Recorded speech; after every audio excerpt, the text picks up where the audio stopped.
All right, everybody. Welcome back to the stream. Welcome. Hello, everybody. Hello, hello. Welcome, welcome.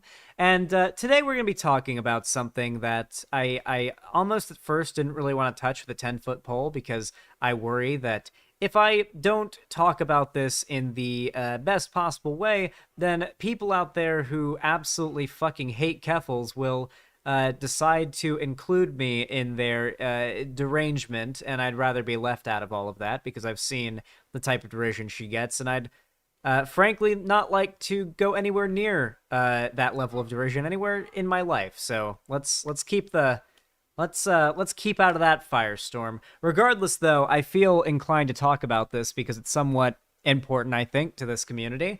For those of you guys that don't know, Keffals is a up and coming trans Twitch streamer who talks about progressive politics stuff, very much like what I do. And she has very quickly gotten herself into a lot of controversy, in large part due to debating Destiny, which will typically lead to that type of outcome. That is typically what will happen if you debate or engage with Destiny at all. Regardless, though, she got into a really big drama with Destiny, and then by extent, a lot of Destiny orbiters started to hate her, and, then the Destiny orbiters started to hate her, and naturally, anytime a lefty says anything online that can be in any way misinterpreted in an uncharitable way, it will be, and that's taken effect to some degree. I won't say that Keffals has never said or, done anything wrong, because I can't know if that's true or not. I'm sure maybe she has made a few mistakes in her time streaming. I have too. Every streamer has. It's just the nature of being a human who makes content online. But let's be real. At least from what I've seen, most of the anger over Keffals seems a little unwarranted and a product of the the game of internet telephone. And she kind of gained a lot of this derision when she started ratioing people on Twitter. For those of you guys that don't know, ratioing is when you say somebody tweets something and they tweet something fucking stupid. And you're like, that's got like 500 likes. That's really cringe. You know what I'm going to do? I'm going to quote tweet it. And I'm going to say, I've always wanted to ratio this person. And then people know, because he said ratio, if they don't like that message, to like the message and signal their lack of support for that bad message and their support for the opposite. It's sort of like an online power play, more or less, of who's got the most popularity and ability to impose their will in a comment section. Now, some people call this pathetic. Some people call it just memeing and fun. I'm on the side of it just being memeing and fun, if I'm being real. I don't think that Keffals genuinely thinks that ratioing people is activism or whatever. It's pretty clear it's something she does for fun and does for content, and it's what she does for her job. But she also cares about the topics she discusses, clearly. I've seen her streams, I've seen her debate, I've watched a few of her videos, I've seen her tweets. I'm pretty damn positive she cares about what she's discussing. I don't think she's a grifter or just like playing it up for views or whatever, like some streamers might say or suggest. She seems genuine. And I do think it's a little bit sad that there has been as much of a controversial startup to this content creator's career as there has been, but maybe it's what's caused a lot of her fast growth, so maybe it's a good thing. Maybe in sort of a roundabout way it's been beneficial, but you can't really say.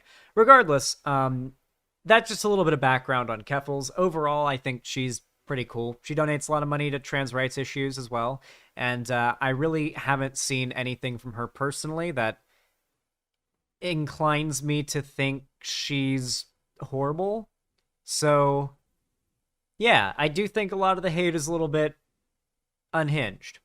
With that said, though, why am I talking about her today? Well, because she just got banned on Twitter. We don't know if it's a permanent suspension. We don't know if she's going to come back. At least I don't. She might have said so on Discord. I'm not in her Discord, I don't think, so I wouldn't know.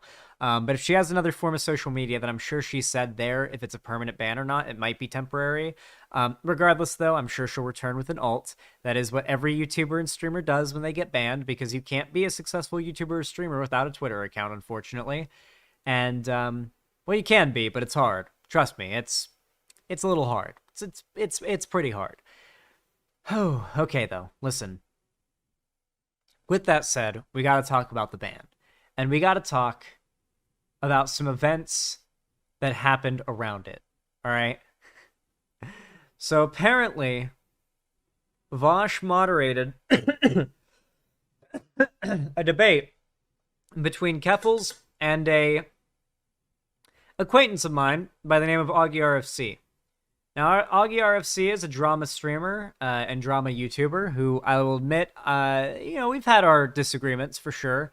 We're generally on good terms, but oftentimes we'll have our disagreements and we'll get into, arguments on Twitter or on stream. It's happened. But overall, I'd say me and Augie are pretty chill. And, he and Keffals ended up having a debate with Vaush hosting it. And this was just the other night. Now, I haven't seen this debate yet, but I figured, what better way to watch this debate and get the lowdown on all of this spicy drama that I barely know anything about and only have that very tenuous understanding of the backstory on, than to witness a debate like that with you guys. I think it'll be fun. If it ends up being too long, then maybe we'll cut it short, but we're going to try to watch all of it. I think it'll be enriching. He implied I was a pedophile, so, I don't think he implied you were a pedophile, but... And he did in his video. He told me that I should stay away from Discord servers that have minors in it. I don't know how you can take that as anything other than the implication someone's a pedophile. I mean, Yeah. Pedophile is sexual degenerate. And we do know that you've been on kind of weird Discord servers. No, I haven't. You don't know shit. No, you did just accuse me. There was some fucking weird... This is not Augie, by the way. I don't know who this is. Wait, I think this is just... Okay, never mind. I think this is some glorious creation of our Lord and Savior, Allah, that has been banned from my chat because of their behavior.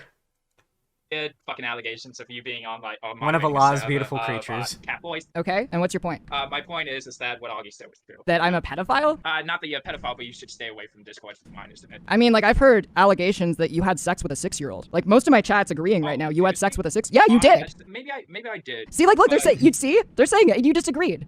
Maybe I did have sex with a 6-year-old. I'm also a proud zoophile. I'm a proud racist. Damn. Sexist. Whatever, dude. Holy shit. Everything under the bun. I'm also pro-death. I don't care about pro-life or pro-choice. I'm for every baby being killed. All right. Well, you're a fucking idiot. All right. That's over. I'm gonna bring Augie in. What's up? Hello.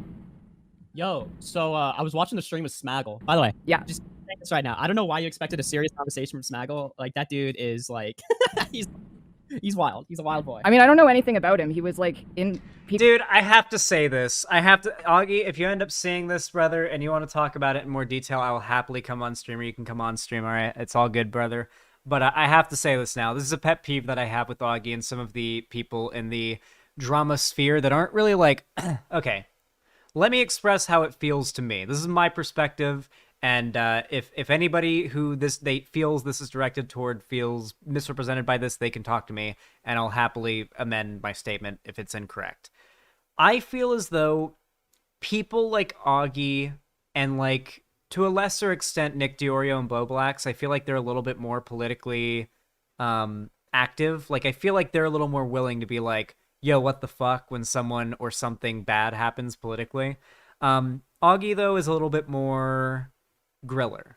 He's a little bit more I think Augie and Turkey Tom are both a bit more like that. I think when I've talked to both of them about their political opinions, the genuine policy positions and beliefs they hold, I'd have to reach pretty far to find a core disagreement with the foundation of what they believe. At the end of the day, I think they're good people with good moral foundations and generally decent politics, if I'm being honest. The problem is, and I have this more so with Augie and Turkey Tom to an extent as well, whenever I do engage with them occasionally, is that I feel as though, while they do have very good opinions about politics, or generally good opinions about politics, they don't feel strongly enough about politics to really go out of their way to advocate for or against anything, really. So it's hard to get this point across, but I don't feel as though if you could prove if you could prove that I don't know, if you could prove to Augie without a shadow of a doubt that Keemstar was a Nazi, an actual Nazi or something, and this is just a hypothetical, I don't actually think Keemstar's a Nazi, I think he's just kind of a dumb fuck conservative. But if you could prove that without a doubt and have all the evidence there, I think he'd accept it, but then not really care.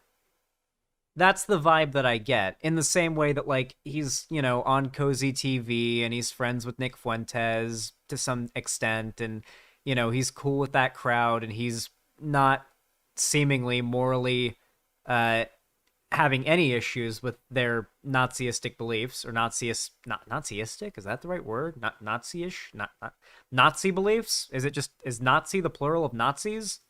But Nazi's the plural of Nazi. What the fuck? I hate words. Can I just get high and communicate through telepathy or something? That's what I want to do. I want to be able to get so high that I can, like with my friends, that I can just look at them a certain way, and the weed will allow us to build some sort of psychic connection through our brains and allow us to communicate with each other without speaking. Have you ever been that high with a friend before, where you just had to look at each other and just, you knew what each other were thinking, like, snacks, yeah, snacks. Like, it just happens. DMT is what you're looking for? I've tried DMT. You want to open your third eye? Fantastic beliefs? Fastastic beliefs? Nice stunlock? Okay, let's continue. I'm sorry. Quote tweets me a lot, and he was in my replies trying to say that I'm trying to kill children. He's just an agitator. He's just a troll. He's not anything serious. I see. I just heard one thing in the debate, you know, in quotations, that is not true about me. You said, oh my god, Vaush doesn't know about Crisp, does he? This man's Discord icons had a green ring around it and the sound of wind blowing through the mic this whole time. This man doesn't know what Crisp is. So, for those of you guys who somehow don't know, if you go on Discord, if you go on Discord and you go to the bottom left of the screen and you look at the 3 little lines and you click that, that'll enable Crisp, which will get rid of your background noise for you, and it'll really help out with stuff like that. Wait, does Vaush actually not know what Crisp is? Does he not have it on? I called you like a pedophile. That never happened. I mean, I can pull up the Yeah, thing. if you can pull it up, that'd be great. Yeah, it was like in your video, you were talking about like the Catboy Ranch Discord server, and you said that I should stay away from minors. Like, how is that implying anything other than I'm a pedophile? Well, I'd have to see the exact quote, but I'm pretty sure like I was against the pedophile accusations just because there wasn't really that much shit. It's the same thing with the what was that thing you were accused of, the communist thing or whatever. Just all this shit happened like 3 months ago. Yeah. But I don't think I sided with those allegations either, just because like I didn't really see adequate proof. Like at most, I probably said something like You didn't really deny it, but I don't know. Well, you're also like not a journalist. You're a drama streamer or Yeah, drama I'm a content. commentator though. Yeah. But the way that works is like it's implied that unless I say like I agree with this is true, then I'm probably like not with it unless I say that, right? Like, do I have to deny? That's fishy, right? I think it's important when you talk about drama, especially if it's like accusations about something like this, if you give your take on whether or not you think it's true, like legitimate or true or not, and whether or not you think there's enough evidence to suggest that. Like, for me, when we talked about the Ariel Scarcella grooming thing, I was like, well, we're going to look at it and we're going to take it seriously, and we're going to not just jump to conclusions or whatever. And I gave you guys my opinion on whether or not I thought they were credible allegations or not at the end. I think that's kind of like if you just cover allegations without saying whether or not you think they're true, the implication is you think they're true, right?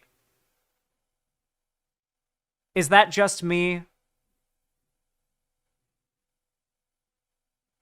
Keffals is like Vaush too. I thought I'm Vaush too. Dude, I love that, like... Dude, the funniest thing ever was when people retroactively put Demon Mama in front of me. Do you remember that? Do you remember? So for a long time, it was Pig Puncher is bootleg Destiny. You have to remember, this is back before, because I started before Vaush did, and Vaush like started getting popular around the same time I did with politics and stuff. So back then, the whole like bootleg Vaush thing, there was no perception to make that whole insult come from, right? There's nowhere for it to come from. So then, once Vaush started to get big, then people started calling me bootleg Vaush instead of bootleg Destiny. And then Demon Mama came along and started getting big, and people started calling me bootleg Demon Mama, or like Vaush Mark III, like after Demon Mama. So they like retroactively put Demon Mama in as if I started after her now. And then now they've put Shark and Keffals in before me. So now I'm like, I've legitimately been called, like, I've literally been accused of copying Vaush, Shark, Keffals, and Demon Mama. I've been accused of copying all 4 of those people, despite starting streaming before all of them. I legit can't win. I don't. Maybe I should have started doing politics like 1 month later, and maybe that wouldn't have happened. Maybe you have to improve your branding. I don't know, something like that. We'll figure it out. Now everything that I'm told. I think that you should strive for truth in what you're saying. I do of strive for course. truth, though. That's why I'm honest with what I believe in. I mean, you said in your own video that you don't really actually believe in anything. You just want to have a good time on the internet. Well, okay, having a good time on the internet doesn't mean I don't believe in shit. I have beliefs, but my main goal on the internet is just to have fun. That video? What? See, well, there it is, right? If fun comes over like having any truly held strong moral beliefs, then really all that matters is that you want to go on the internet and have fun. It doesn't matter what comes of it. The section of the video, could somebody procure it? I haven't seen it. I'd like to see I'm it. trying to remember if it was in the first or second video you made. It's probably the second one. Yeah, what was that video? Let me find it. And allegedly minors were involved because, again, there was no vetting process, and one person in there even claimed to be a minor. Now, as far as I know, there's only one person in there that claimed to be a minor. There's a screenshot. We might go into it where somebody in there is somebody in there is talking about being 13 and not even knowing what a condom is.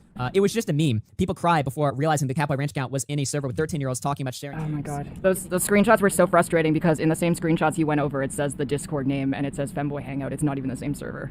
Yeah, but like, did I ever call you like a pedophile? Like, I'm confused because that's what I'm being accused of. And the reason why I take issue with that is because I literally You're not being covered- accused.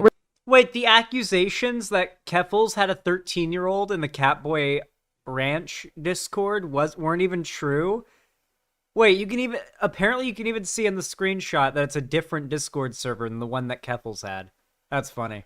Dude, I'm telling you, the game of telephone on the internet is brutal. You can never believe what you hear.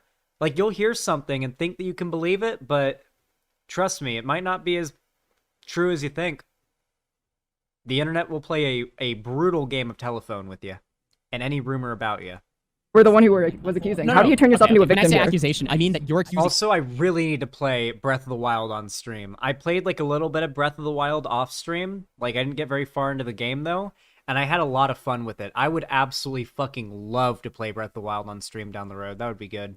Me of accusing you, all right? What I'm saying is I'm a channel that covers a fuckload of pedophilia stories because that happens to be something that a lot of YouTubers get involved in, and I cover community shit, right? So when I am calling somebody a pedophile, like, I'm very clear. I'm like, yeah, this person's like a sick fuck. And most of the time, in fact, all of the time, the people that I accuse of being hear the pedophiles, echo it's like through Vaush's undeniable like mic. evidence, like stuff like EDP or the YouTuber like Zero or other situations, Lion Maker, people like that, right? As far as I remember with your shit, like, I just saw evidence of like maybe like some weird stuff going on there, and that's probably why I said stuff like maybe you should stay away from minors. But that doesn't mean like I'm saying maybe you should stay away from minors because you're a pedophile. Like, no, that's insane. Like, you're saying that I'm accusing you of a horrible crime. No, no. Pedophilia isn't a crime. Being a pedophile Or isn't at the a very crime. least being attracted to children. Like, that's still serious shit. It's Oh, still God. serious shit, but that's not a Keffals, crime. clarify. Like, I never Keffals, said clarify. that you- Whoa.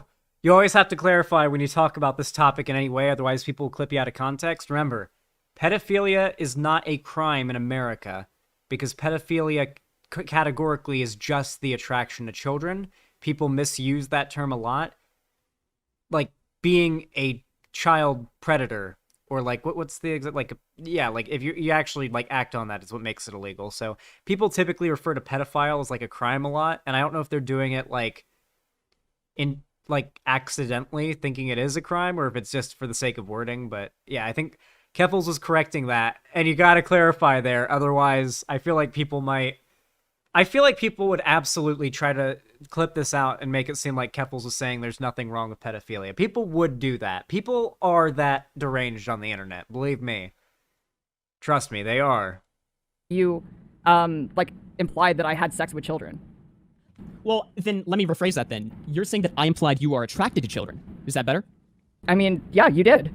I don't think I did, though, because that's not the implication. And again, okay, let me be charitable here for a second. I understand the whole internet called you like a pedophile over that shit, right? Yeah. So you're looking at my video, you're assuming that I'm like just one of these other people, but I don't. I mean, of course, like, no. I like talk on my own. Like, I don't subscribe to the masses and shit. As a matter of fact, Flamenco was on my stream like a day before I made that video telling me about that shit, and I was very like verbally like, I don't know about that. I don't know about that one, champ. So it's Dude, okay, this is a pretty good example. If you guys have seen my video on flamenco, I really wish I'd waited a little while longer to release it because the guy ended up going full lolcow after I dropped that video just by coincidence. He ended up getting doxxed, and his face and age and name leaked. And I saw what he looks like, and I just laughed for 10 minutes straight. I think I might have laughed for 10 minutes straight. Genuinely. It was very, very funny. And apparently he's 30. Apparently he's 30, which means this guy was... How old was I when I was 19 and I was starting out my content? How old would he have been? Like 28?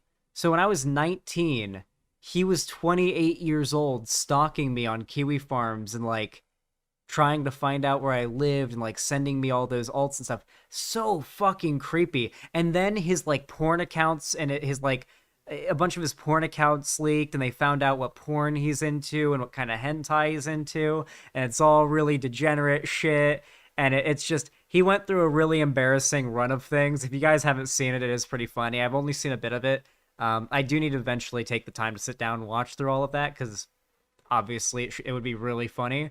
I just haven't had the time or the energy, really.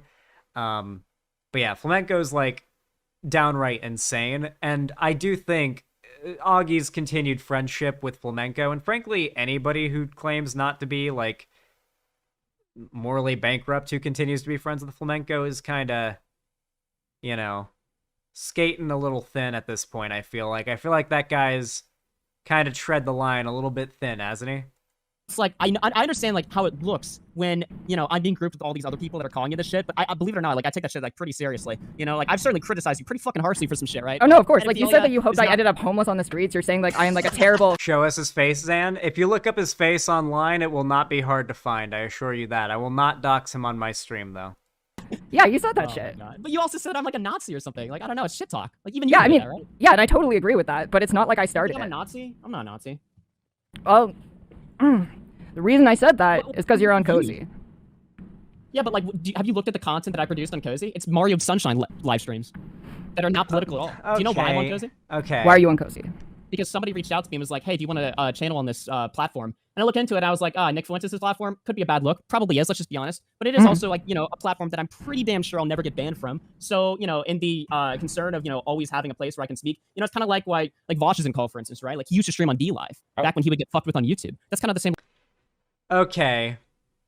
Just describe how he looks. Like a little bit of a chubbier version of Yandere Dev, mixed a little bit with a little bit of Mr. Mooten, like Destiny's friend Mr. Mooten. There's a little bit of that in there.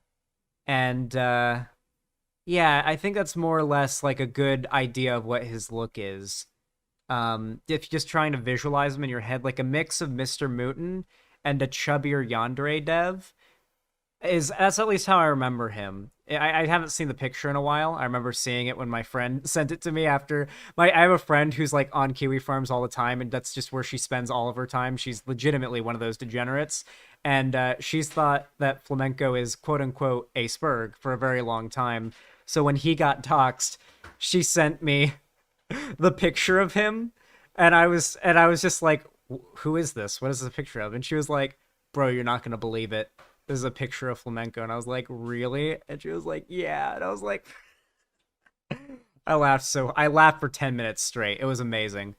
He looks like the in-between of a younger and older Yandere Dev. Are you seeing? You see it too, Fembro, yeah.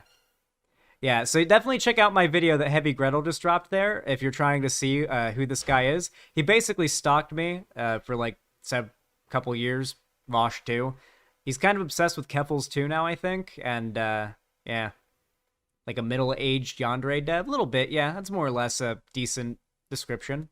Logic that I was applying. I understand, like, you'll probably not believe that, but that's just the honest truth. Oh, no, I mean, like, I didn't really see the reason to, like, try and apply... That isn't to say, by the way, that Mr. Mooten isn't a handsome man, okay? If Mr. Mooten ever sees this, I want him to know I think he's a very handsome man. ...any sort of good faith to you in calling you a Nazi, because I don't think you would ever do the same for me. But I'm applying good faith in this conversation, right? Like, I'm acknowledging why you might think that I was calling you a pedophile, but I'm just telling you that that's not the truth. I didn't even know this was a part of the game. No, I mean, like, I understand. I just don't believe you. or at least, Okay, or well, at if the you don't believe very. me, I can't really convince you. I mean, like at the very least, it's either like that, or I fundamentally misunderstand how drama content works. Is it literally just like verbal diarrhea where you just sort of say whatever comes to your mind? If it's I mean, like there's a lot of shit entertaining. talk, but when it comes to accusations, I tend to take that a little bit more seriously, especially than a lot of other channels. That's why, like, whenever I've ever called anybody a pedophile, it's like undeniable, irrefutable cases where it's like, okay, yeah, this guy is a sick fuck, you know? No, for If sure. you I mean, don't like believe me, I've if you seen don't that believe me, in there's that nothing I'm scene. going to say that's going to convince you. So I don't know. I guess I'm just giving my side. I'll do it anyway. So I think the problem here is that you both have different thresholds for the line between an implication and an accusation. So Keffals, who gets a lot of shit, and myself as well, who get a lot of shit in a lot of ways, might have a relatively low threshold for what we perceive as an accusation. Because if you are accused of something 100 or 1,000 times, you know, the specifics of that, the importance of discerning, you know, how exactly it was phrased, how charitable any given person was, it becomes less important. It's literally not possible to keep track of. You just kind of have to block people one side or the other. Whereas you, Augie, because you're the one making the claims, your claims and the way in which you make them is thrown into focus. So you could have a completely different standard. I'm speaking here with sympathy to Keffals because as somebody who has had quite a few inaccurate accusations thrown his way himself, you know, I know that past a point it is essentially impossible to keep track of the exact way everyone is delivered. I think this is genuinely reconcilable. Maybe not with you being friends or whatever. Can I only make a mean to quick say, point? I think both of you could be the reasonable one here. What? Yeah. So Vaush, to what you're saying, you can attest to this, right? Because I've covered multiple like situations where you've been like canceled, and I've even like reached out to you to like get your side on shit, right? Like, I feel like I'm as fair as possible here. You know, maybe I'm an asshole or something. I'll totally own that. You know, if I say some fucking asshole-ish things on Twitter and stuff like that, right? But like, I don't want to ruin people's lives here. That's not really what I'm in the interest of doing. And I feel like pedophile accusations kind of ruin people's lives. No, I'll fully acknowledge that I'm sure you and I would disagree on just about anything we argued over. But to your credit, yeah, you have reached out to me and you have asked for my opinion on things. Okay. And you have been fairly reserved in your participation in some of the cancellations that I've gone through. So that is absolutely to your credit. I don't think that Keffals is necessarily in the wrong for interpreting the contents of your video as a veil. So, something you have to understand is that when you're getting canceled, and especially to the degree that a lefty content creator gets canceled, because I'm going to be real here, I don't know if anyone other than Minecraft, like top level Minecraft YouTubers like Dream, get canceled the same way that we like political streamers do. I don't know if there's anyone else who gets canceled in the same way or quite as hard, you know, or as frequently or over such little things. I know there's like the makeup YouTubers and James Charles and their fans are really cancel happy, but even then, I feel like you have to actually do something kind of bad to get canceled, you know? Or someone has to accuse you of something pretty bad, at least, to get canceled. Here it feels like as long as somebody clips you dishonestly saying something that, when framed by a tweet, rephrasing what you said to mean something entirely different from what you said, like, that's generally what people do on Twitter, is they'll, like, clip your stream, and then they'll say what they think the quote from your stream meant, and claim that's what you said. It's very bizarre. Hey Zan, I'm here to be cheered up. Top Minecraft stream Technoblade passing was just announced. I'm really sorry to hear that, and ironically British. I have, of course, heard that already, but hopefully I'm able to offer you some escape from the sadness of this. I understand I've had a few of my favorite content creators over the years pass away as well, and it is a heartbreaking thing. Etika, the king of random, Grant Thompson. You know, it's a sad thing. If you guys remember now Let's Play Minecraft, like way back in the day, he was the first YouTuber I was a fan of that died. NLP Minecraft. Yeah, I think his YouTube channel's still up too. It was a long time ago. He died like back in 2014, 2013, 2012 maybe? Fuck. It's sad. Accusation, because you can never really know whether a person is being fully honest. Right? I mean, that's always like, given as a Total biscuit, yeah. matter of trust. And I can't necessarily blame you, at least from my perspective, from feeling like that's an undeserved. Accidentally just pulled a muscle in my leg by stretching my foot. Xander Hall, I still remember that Flamenco was a tagger on with the bigger alt-right personalities like Ethan Ralph and Aiden Paladin due to his connections with internet blood sports. I always thought he was some young idiot that got brainwashed during the anti-SJW movement. The fact that he's about as old as me and going around to stalk you and be a neo-Nazi just shows how deranged and stupid these types are. Yeah, it really is sad when they get doxxed and you find out what their lives are really like and, you know, how old they are and, you know, how much of a loser they must be to care as much about you as they do, to hate you as much as they do. It's bizarre. Characterization. You know what I mean? Mm-hmm. Mm-hmm. Yeah. I wish I had a stronger statement to make, but honestly, that's just the way I feel. At least with regards to that particular thing, you know. Okay. Yeah, I mean, look, I've criticized definitely both of y'all for shit, right? But like, I don't want to be like a fucking liar. I think know? it's also like I don't know if you understand how different the bar is for me than for other people. Like it does not take much to try. Perhaps. Yeah, it I've doesn't gotten take a much to lot of convince a shit from trans TV person they're a farms type pedophile. people though. Like I'm no stranger Yeah. to getting fucked with by a lot of probably similar people that have gone. She misworded that, but yeah, like, let's be real, by the way. When you get canceled as hard as political streamers do, you have to understand that, like, saying something that even suggests or even, like, alludes to a suggestion of an implication that somebody is, like, a pedo is essentially pedo-jacketing. It's such a harmful thing to content creators, especially in this political sphere. There is a term for it called pedo-jacketing. It's when you accuse someone of being a pedophile to try to make it so that people don't take them seriously. It's pretty fucked, right? And I think, especially when we're talking about a trans creator, yeah, of course, hypergirl, yeah. When we're talking about a trans creator during this climate where people are accusing queer people and especially trans people of being particularly predatory towards children, like there's some agenda to predate on children. This completely like made up conspiracy, like when that's going around and people are believing it and it's informing policy, you kind of do have to be careful with that kind of rhetoric, I think. Like, I know that Augie was around and like remembers the Gamergate days, and people like Milo Stewart and Riley J. Dennis. Believe me, it's not just about like disagreeing with a lefty on the internet. A large part of the hate that they got was due to the fact that they were smaller creators that were trans, part of a marginalized group that could be bullied easier. And I'm sure that Augie remembers all of that. I'm sure he watched those old videos back in the day. We all did. And I know he's smart enough to know that if you're not careful and you enable this kind of stuff too much, you can have more or less a repeat of like Andy Worski. Andy Worski started out as this, I would argue, personally, in my opinion, when I started watching his videos, a pretty damn like well put together, reasonable-ish kind of guy. His videos with his hosts were pretty damn funny at least from what I remember, and entertaining, and I binge watched them a lot, and his streams weren't anything too crazy, but as time went on, he started to get a little bit more loose with the moderation of his audience. The alt-right and the far-right people started to flood in more, and eventually it got to the point where he got to be nicknamed Andy Racewarski. Yeah, Andy Racewarski. It's a good meme. Where, he went full alt-right, went all the way down the pipeline. His audience had basically pushed him in that direction because he really had no other way he could go by that point. If you allow that sort of corruption in your community for long enough, everyone who isn't a part of it is just going to leave because they don't want to be there anymore. It's just that simple. And eventually you find yourself having no audience to cater to but the Nazis that came to you because they had a safe space to go to in your community. It's a sad thing. It's happened a million times. I'm not wrong. It's happened over and over and over again, and it'll happen again if you're not careful. But I do think Augie is careful enough to hopefully not let this happen. Though I do think here he's fallen down the trap a little bit of playing a little bit into that kind of vibe, that vibe of like maybe trans people are predators, maybe this very popular trans creator who's kind of seen as like the representative of trans streamers on Twitch, especially doing politics, maybe we should reconsider possibly framing this person as a pedo. I don't know. I maybe. Some escape it. I remember Kraut was a guy who was buds with Sargon, and now he's kind of more liberal, I think, last I heard. Yeah, dude, the Kraut story is insane. Dude, do you guys want to hear the Kraut story? So I never really watched Kraut's anti-SJW videos, though I'd heard of his content when he did it. I never really watched them because it just wasn't my cup of tea. But once I started to become more left-leaning, that's when I started watching Kraut, because he'd started to become more left-leaning, and I'd found some solidarity in his story, and I started to watch his videos where he does like the country balls and everything. I thought they were pretty good. And one day I got pulled into a call by Liberal Sanity Project.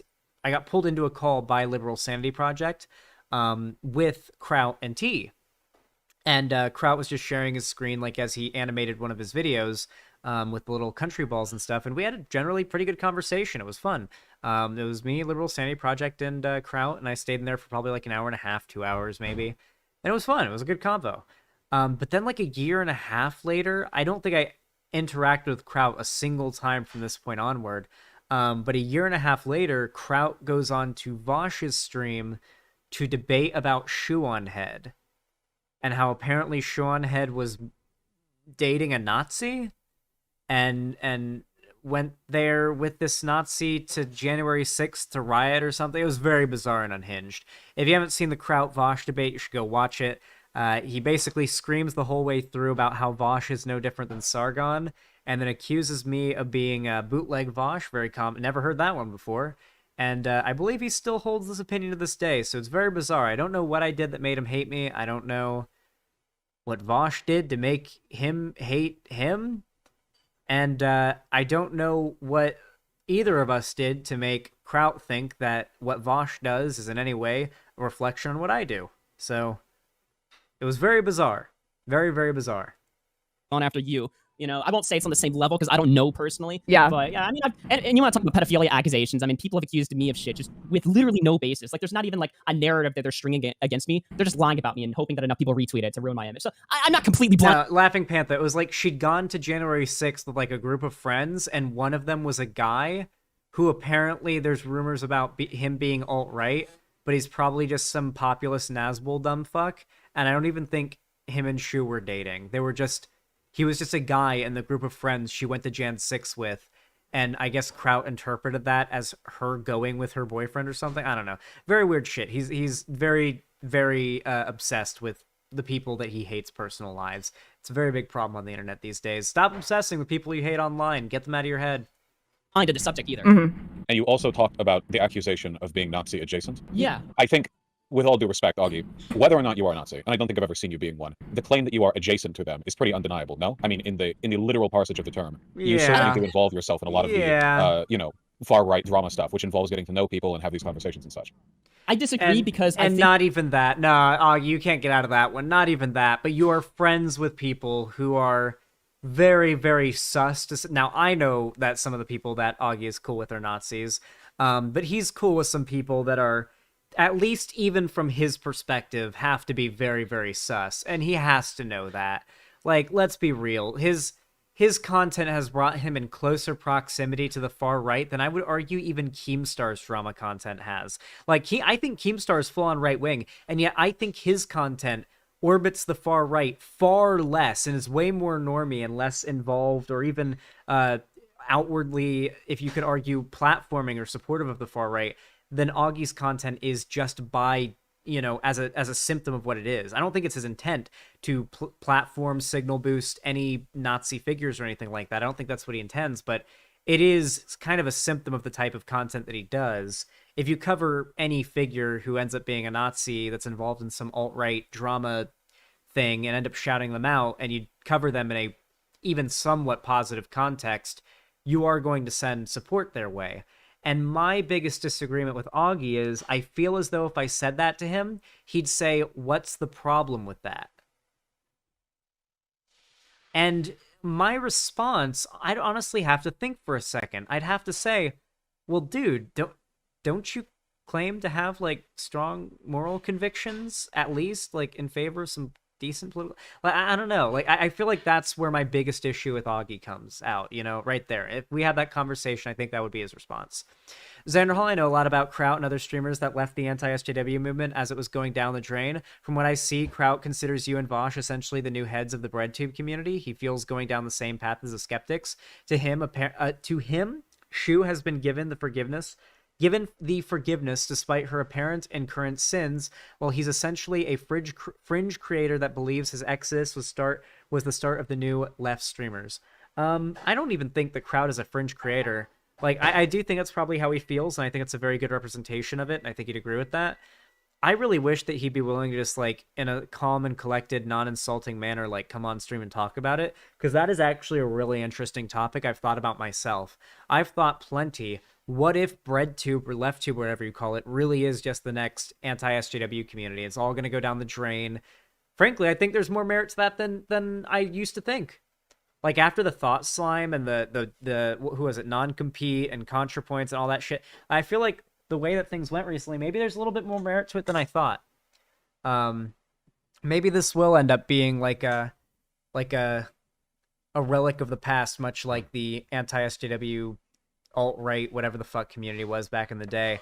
And honestly, if Kraut wants to go after anybody for being the Sargon of the left, I feel like Hassan is the best one to go after. I've never really seen Kraut go after Hassan, though. I don't know. Listen, Kraut, if you ever want to have like a calm and collected conversation to talk about that topic, I'd absolutely be happy to. That's an interesting topic for me. That's when I introspect about myself. But I don't know why you hate me so much, man. I don't think I did anything that bad. I think that saying Nazi Jason implies that I have more to do with these people than I actually do. You know, like, I've had some people assume that me and Nick Fuentes are best friends because I'm on Cozy, when in reality, I've had 2 conversations with this guy, period. And one of them was live streamed for, like, it was like a panel that I was on. Augie, So- Let's okay, you got to be pretty damn charitable to yourself to say that's not Nazi adjacent. When like the conversations and discussions had are typically not ones in which Augie is, at least from what I've seen, strongly coming out against the beliefs that people like Nick Fuentes hold. Don't forget that Hassan is the Joe Rogan of the left. I think he's more like the Sargon of the left, if I'm being honest. have you had sex with Nick Fuentes? All right, no. Coming out here and now, Augie. Oh my God. No, I get it. I mean, it is kind of a broad term. The adjacent. Yeah, my issue is, like, it implies, like, a lot more involvement than was actually taking place. Like, if you want to criticize me for being on Cozy, by all means. I knew that I would get criticism for that. I'm not blind to that, right? But Nazi adjacent implies that I'm working with these people or collaborating with them or even sympathetic to them, which I disagree with. I This is definitely. true, but this is Keffals' concern as well. Well, let's be real about what Cozy TV is. Cozy TV is a desperate attempt by one of the most popular, but still floundering now because he's been banned off of every mainstream platform that exists right now, creator, to enable him to still have a place to stream and grow his own platform, while also allowing other Nazi and edgelord streamers who believe they're going to get banned off of the mainstream platforms any minute now to not only make money for themselves, but make more money for him and his cause through his platform. I'm not sure. I don't know if Cozy TV does a revenue split. I'd be very surprised if they don't. If Cozy TV does 0 revenue split whatsoever and all ad revenue goes to the streamer, that would be astounding to me.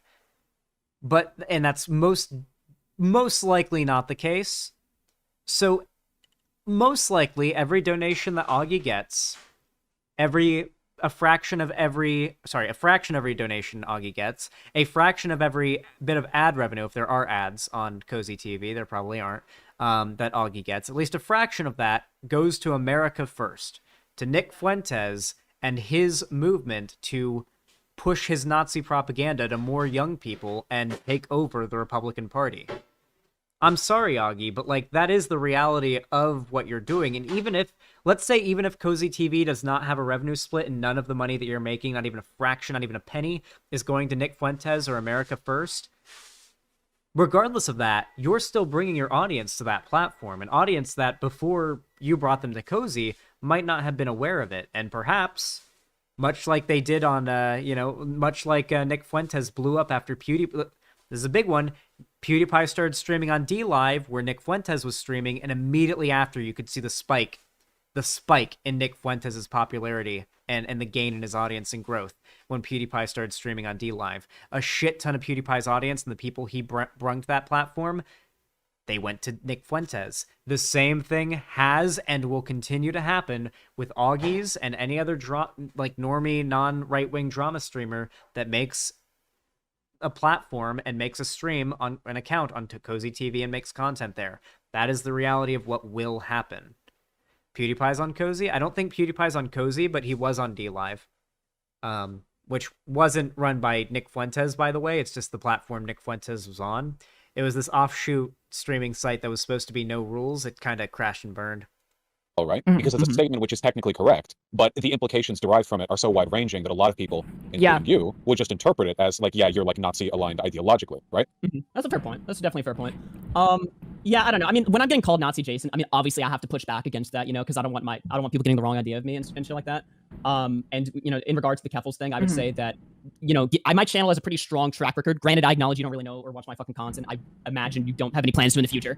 But to be honest, before this entire thing, I wasn't even aware of the drama community. That doesn't surprise me. I mean, wait, really? It's more of a niche sector of the internet. So I can totally acknowledge that you might like. Wait, really? Bro, if I'm being honest, I feel like most Zoomers get their news from drama YouTubers now. Like, Do you think Zoomers sit down and watch the news or like read news articles?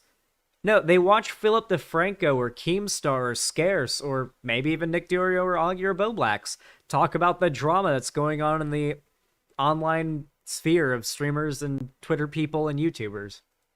You know, instinctively like, you know, react to that, like, oh, this guy's calling me a fucking pedo, just like all the other 9,000 people on there. But from my perspective, it's like, well, hold on now. Like, I am very, very, very like, you know, I use that word very restrictively. So, you know, I don't want people can think whatever the fuck they want about me. That's totally fine. But I just want to make sure people have an accurate idea of who I am. It feels feel like the you situation- actually. Oh, Okay. go ahead, Vaush. No, please. Oh no, I don't know. Like that conversation, like you talking to Vaush, Augie. It sounds like you actually kind of get it because it's like a lot of the reason I got into doing politics content was all of the anti-trans legislation that started coming out, and it was all focused on kids. And like being someone who started transition as a teenager is something that really spoke to me. And even the implication that I might be a pedophile is really bad because it's like I have a lot of kids in my community. I mean, my general advice, you know, of like don't talk to like minors on Discord. I mean, that goes to any. Bro, when trans affirming care becomes widely in all caps like accessible to trans youth, like hormone blockers, and then once they're old enough, like HRT, every trans person by their 20s is going to be a gigapassoid. Like, it's going to be nuts. We got it. That's the future we're fighting for, guys. That's the future. An army of gigapassoid trans people. We'll build it. That's the future we're fighting for. Every trans person that is born in the future will be a gigapassoid. That is the life that they will be able to have and the opportunity they will have access to. Hey, Mom, do you know what a gigapassoid is? Good. Anybody really, you know, myself included, right? Like, now I will say, having a Discord server, it's inevitable that minors are going to be in there. I'm totally acknowledging that, right? So if I was saying don't run a Discord server where there could be minors, you know, unless there's like fucking NSFW sections, whatever, like let the fucking minors, it's, you know, they're going to join there. There's nothing inherently like weird about minors being in a Discord server, right? Like unless weird shit is going on outside of that. There's a lot that's inherently weird about minors being in a Discord server. That statement, I'm sorry, the statement minors in a Discord server on its own, no other context to it, alone already gives you sussy vibes, doesn't it? If I just walk up to you and say minors in a Discord server, the first thing you're probably gonna think is, oh my god, are they okay? like let's be real. Advice would for like, you know, pretty much anybody really would be like, if you're somebody that's over the age of 18, generally you shouldn't talk to minors. Now there are exceptions. I do have friends that are minors, but like generally, like I'm not really looking out to befriend or talk to people that are significantly younger than me. Oh no, absolutely. I agree. The closest I get to that was when my friend Ethan, I would have been 20. When I was 20 and I was scrolling around looking at hightail videos, I found a channel that was called Dank Corpse. And I watched this video, and I won't go into too much detail because Ethan wouldn't want me to, probably, but I thought the channel was run by like a middle-aged married couple that was super excited to play hightail together. And I was like, yo, this is a small channel, and I love their content. I'm going to hit them up. I'm going to shout this channel out. So I hit them up, and turns out Ethan is who I ended up hitting up. He's like, oh, no, dude, I'm not, like, you thought I was, like, 30? I'm 17. And I was like, oh, okay. So yeah, I guess that's generally I don't find anybody who's frankly below the age of 20 that compelling to be friends with, but Ethan's pretty cool. Oh, and a pillow. A pillow's a YouTuber. I shouted him out. I think I think a pillow is isn't a pillow 17, 18? I don't know. We got a lot of young content creators in my audience. If you're a young content creator and you're underage, I'll still shout you out. Just you should probably wait until you're 18 to start content, though, if I'm being honest. Like, yeah, it's better the sooner you start, the better, but, like, I started as soon as I got out of high school, and I had so much more time on my hands. I had, like, my first summer job, so I was able to get enough money to get my first streaming PC in order to, like, actually produce content. Like, there's just so much about turning 18 and graduating high school that makes it perfect to start your YouTube channel then. Like, on top of that, being a minor online and as a content creator is, like, kind of iffy, I think. it's going to make it hard for people to feel comfortable collabing with you because there's just so much iffiness around adult content creators having any interaction with a minor whatsoever. It's just, it can be difficult. So if I were you, and if you're like some 16 or 17-year-old fan of mine who wants to make political content and stream, I'm not discouraging you from doing it now. The sooner you start, the better, obviously. But know that until you turn 18, you are going to have some disadvantages. Frankly, until you turn 21, you will. A lot of the Twitch parties and the YouTube parties, they have drinks there, and you're not allowed in if you're not 21. Like, legitimately, if I'd gone to TwitchCon when I was 20 or anything like that, they wouldn't let me into the parties because I was only 20. I wouldn't have been allowed in because they were serving alcohol at basically all those parties. I think they had one that didn't. I think now they have one that doesn't serve alcohol, but back then they didn't. But I think that's going to be an issue for you, you know, like your friend of YouTube. I saw this. What's his name? Punished Aiden on Twitter. I think he's like 16 or 17. He went to VidCon, and like I think this was him. Or no, I think it was a YouTuber that is in the drama community who's like 13 or 14 or 12 or something, like really young but still really popular, and like the drama YouTubers wanted to like, you know, drink and smoke weed and stuff and have like, you know, a party, but if they did that, you know, they can't do that with some 12-year-old around. I don't know, I find that funny. That kind of shit is hilarious. Just know that like if you're underage as a content creator, you're gonna run into problems like that. I did when I started, because I was under 21. I started YouTube pretty damn young, so even I had issues with that, where it was like, oh fuck, I'm not old enough to drink. I can't go to this VidCon party thing in LA. Even if I wanted to, I couldn't go because I'm not old enough. I don't really see the reason. It is kind of a leading bit of advice, right? Like if you were having a conversation with somebody or talking about them, and at the end you were like, "Don't go raping any children." Like that is, to be fair, ubiquitously good advice. I think it should apply to everyone, right? But of course, you know, people are always going to interpret there being a reason that advice was applied in that specific. Yeah, I mean, you can do a lot with implications, right? I think most people work mostly through implications, especially when it comes to online drama, because it's much harder to be held account. Not to say you do it to avoid being held to account. I've done this as well. I think everyone does. It's just a way people talk online, and I don't know if it's fully resolvable, of course. There's something about the nature of the medium that makes people a little bit more willing to fly off at the hip at each other than they might be otherwise. Probably because everything happens so quickly here. Whatever the case was, this seems like primarily a linguistic dispute.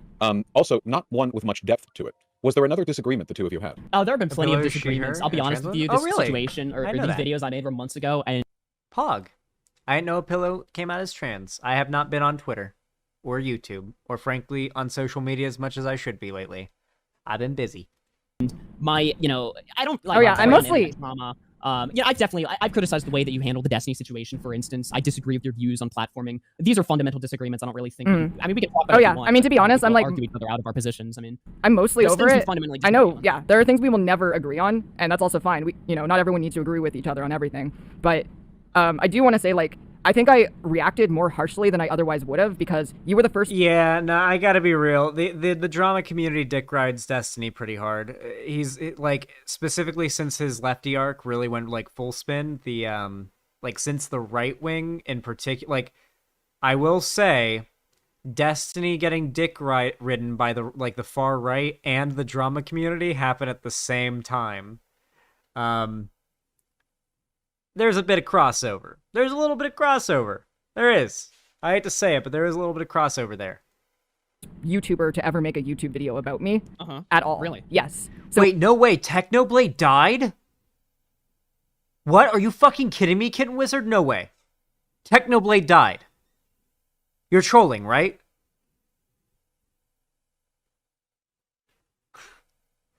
So it's like when I first saw it, I was like freaking out. I was like, why are YouTubers You're like, making fuck this guy. Yeah, I was like mad, and now there's like dozens of videos about me, and I don't. I really want Cherry to edit like a clip compilation together, me pretending like I'm surprised by people who continuously keep coming into stream saying, "Did you know that Technoblade just died, Zan?" Care. Sweet. Yeah. Well, prior to this drama, like were you like, or when I No. say drama, I mean the Oh yeah, Destiny thing. no one knew who I Were you a was. streamer? I Or- I streamed to a very small audience, and no one knew who I was. Okay. Zan, bro. I'm sorry, but people just keep saying it in chat, and I don't know if I'm supposed to. It's irresistible not to. I'm sorry. He would find it funny. Technoblade would find it funny. I stand by this. Do you think you were at all like uncharitable with Destiny? I know neither of y'all like Destiny. I'm not saying y'all should. I'm not here to, you know, suck his ass or anything. I'm just saying, like, do you think that you handled that situation poorly, perhaps, or poorly in some areas at least? It's hard because, like, at the end of the day, I don't really regret any of the things I did, but I feel like with the knowledge I have now, I might have gone about it in a different way. What do you mean by that? Like, I don't know if I would have acted so scorched earth towards him, but I also, like, if you look at all of the things that he's done over the years, I think he basically deserved his Twitch ban. And I also don't like that he knows, I've seen his chat logs, he knows I didn't get him banned. But he is now, like, holding on to this and playing the victim. Okay, but I gotta ask, though. Yes. If you didn't get him banned, why did you take credit for it? Because have you ever, like, someone hurt you or hurt your friends and then you find out that they got hurt? Have you never gloated about it? Like, has it never felt cathartic? About it, but taking responsibility. Because I said in, like, the next tweet. That's such a stretch, I feel like, on Augie's part. That because somebody... Okay, Keffals doesn't like Destiny. Destiny got banned. Logs of Destiny come out where Destiny admits that he doesn't believe Keffals got him banned. And yet, for show, Destiny pretends as though Keffals got him banned. So... Keffals takes credit for it and says, "Oh yeah, I got him banned." Yeah, but not really though. But yeah, sure, fine. Like I feel like it's kind of a stretch to like. I feel like what Keffals did was fine. I don't know. It feels like people are stretching a little here. Do you guys agree? Do you guys agree? Am I falling into the Keffals orbit? Is it happening? Am I falling under her spell without realizing it? Am I biased here all of a sudden? I've maybe watched like 30, maybe 40 minutes of her stream ever. I haven't watched a lot of her content before. So, yeah, I don't know. I feel like this is a massive reach. Like, on anybody who's trying to go after her for that. This really just feels like people want Destiny to know that they're on his side, and so they performatively go against Keffals because they know that Keffals hates Destiny and Destiny hates Keffals. Like, let's be real. People have Dick Road Destiny and his political positions long before the lefty arc happened. Like, I remember, you know, people would go in there and be like, "Oh yeah, about all like the back when he wasn't in his lefty arc, when he was more like you would consider agreeable." Back then people would come into his stream and like dick ride him for his attention and stuff like that. It's never there. It's a consistent. There's always been Destiny dick riders. They've just kind of changed over time. And I agree. If you and Spite say, yeah, this is karma for what you did, so what, Xander Hall? Yeah, it's like it's just a sort of cathartic expression of like, yeah, fuck you. Like a little cherry on top of the misfortune that happened to the person you hate. So like if you agree that Keffals is justified in not liking Destiny, then why do you think Keffals isn't justified in just having a harmless, cathartic expression of glee upon somebody that you agree she justifiably doesn't like having misfortune befall them? Like, I don't know. By the way, I didn't actually do it. I was like, haha, I got you banned, but I didn't actually get you banned. I don't know. It just seems like a weird thing to do. Usually when I'm getting accused of shit, I'm very like transparent with what I did do and what I didn't do. So it just seems weird to, you know, at one hand, take responsibility. That bacon? Huh. Smells like bacon. Smells a lot like bacon. Oh, yummy. For something, but then at the other hand, be like, you know, why are people accusing me of this? I didn't do it. Well, you kind of put yourself in that situation, don't you agree? I think it depends, like, because it's like even Destiny himself said that I didn't get him banned. So I don't know why people were taking my word over his word. But didn't you just say that he was accusing you of getting banned? Oh my god, no way. Technoblade died? Bluestone. Technoblade died? Are you trolling? He's only been doing that ever since that I put out a video where I showed his own website chat logs, where he said, like back in... Okay, you guys have to admit, all right, especially... I'm sad that Technoblade died, but especially if you're sad that Technoblade died, that's a pretty funny meme. Couples is just expressing some good old Schadenfreude. Keffals, you mean? Did you... How did you misspell Keffals as couples? Are you like... Wait, Hanubia Z, are you on phone? Are you on mobile right now? Does the website work on mobile now?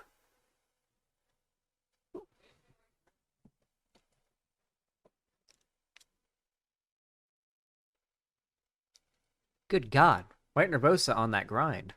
It was happening, and he like listed 3 different reasons. One of them he said was him talking about like the trans sports ban. Another one was him talking about Cat Black's genitals, I believe, and then like the third one was him going on a stream with Nick Fuentes on Twitch. So the Nick Fuentes thing was why he got banned.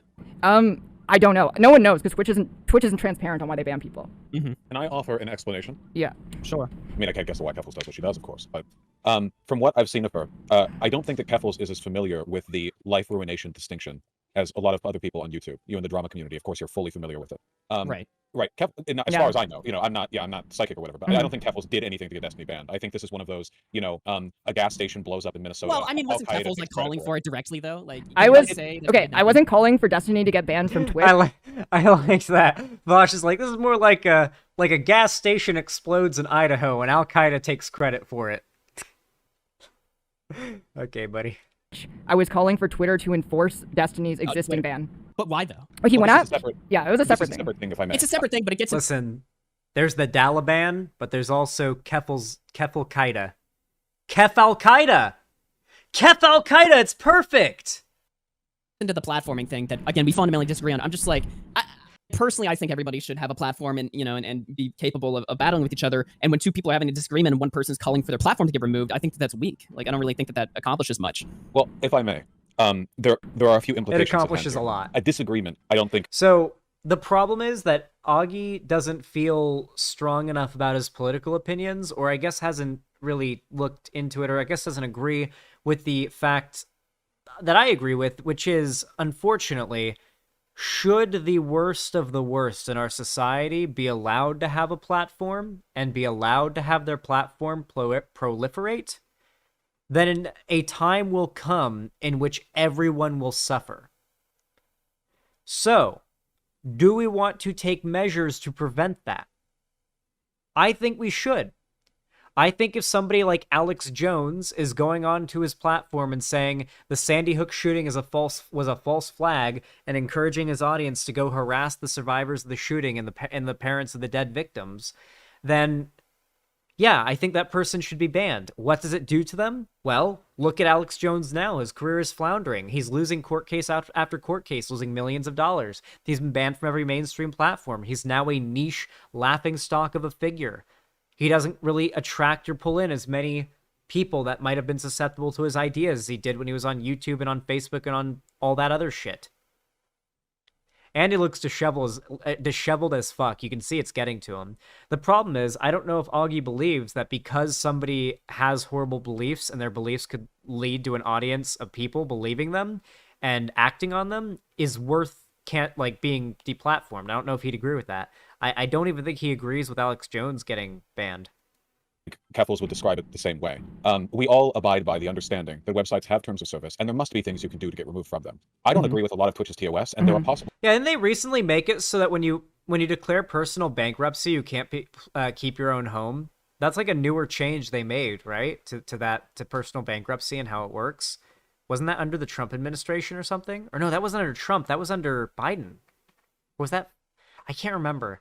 I know that was a somewhat recent thing that happened. So yeah, maybe Alex Jones ends up filing for personal bankruptcy even. He doesn't get to keep anything. Whew. That'd be very funny. I doubt it though. Explanation for Destiny's ban that I would think are bullshit. If it was the Nick Fuentes thing, especially if it was disagreeing over the trans sports thing, I think his ban is bad.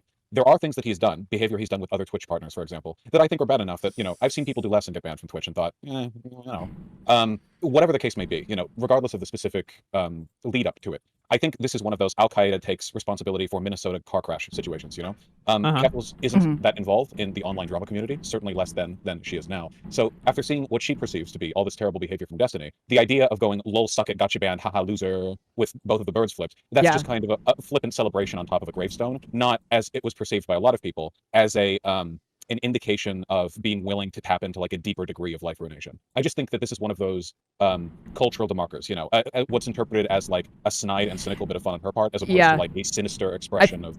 Yeah, I feel like it's like I feel like what, at least in my head, I feel like they're completely correct. This is obviously a gap in understanding of the communities. I've fallen into this problem as well myself. You have to watch what you say about other people on your stream. You can't think out loud even. Keffals has done this before. I've seen her do it on stream. I've done this before. You can't even think out loud about somebody. Like, if you're going to say something about somebody, you better damn well be able to back it up, or you're going to get shit for it. And that's something that isn't normal to most people. It's not, like, true in the normal world generally. Like, usually you can just kind of leave a conversation and not have to back up your insult towards somebody or whatever, or what you might have said or thought about someone. But if you say it on stream, people are going to hold you to account to that. You got to back that up, right? And I feel like in Keffals' case, perhaps she wasn't quite as tuned in to the online sphere's stances on making a statement like that and what kind of effect it can have. And so from their perspective, it looked like Keffals was engaging in life ruination, when in reality, all she was actually doing was just memeing on somebody she hates because something bad happened to them. What I did is like the equivalent on like pissing on Margaret Thatcher's grave. Okay. I only think that explains the difference in understanding the situation. I know that whole life ruination thing, and I imagine from Keffals' perspective, and I know that there are plenty of people on the left who share this belief, disagreements when it comes to political matters aren't really disagreements, of course. We're talking about issues that affect public perception, which affect policy, elections, life and death. So to have disagreements over opinion, Right. But do streamers affect policy? Like, do you, y'all think that? Yes. Oh, well, thousands, tens, hundreds of thousands of people. Yes, let's be clear, by the way. There were literal bills being passed that were crediting the Libs of TikTok Twitter account as their inspiration for passing the bill, particularly the anti-trans bills in Florida and in the South and stuff, okay? If prominent Twitter users that just make fun of the Libs on Twitter are influencing policy, then at the very least, you can argue that a streamer like Augie or the people that he orbits are influencing his audience to potentially vote differently if they're American, or frankly vote differently or represent, or whatever other countries do in their fake democracy they don't have. Just like us, we also don't have a real democracy. Whatever they do over there in those fake made-up countries that aren't America, they're made-up fake voting. They might go and, their vote might change based on that. The people in Augie's community, whether they're American or not, it can be influenced. And that and votes influence policy to some degree. Whether you believe democracy works or not, votes do, to some extent, influence policy. Listen to us. It affects their positions, yeah. We certainly have more influence than any regular person. Not to mention, no policy can even survive if it doesn't exist in a political climate that's tolerant to it. Like, even this Roe v. Wade stuff, if America becomes progressively more and more, like, anti-abortion, more and more pro-choice, then I'm pretty sure, like, it's not gonna last, the new overturning of Roe v. Wade, at least not in the long term. Xander Hall got back here. Did I do a good job recommending you review this? What do you guys think, chat? Tell Cherry. Do you think this is a good thing to respond to? I think it was. I think I'm liking it so far. I'm having a fun time. Has Zan heard the sad news? No, what happened? What's up, Prospect 2?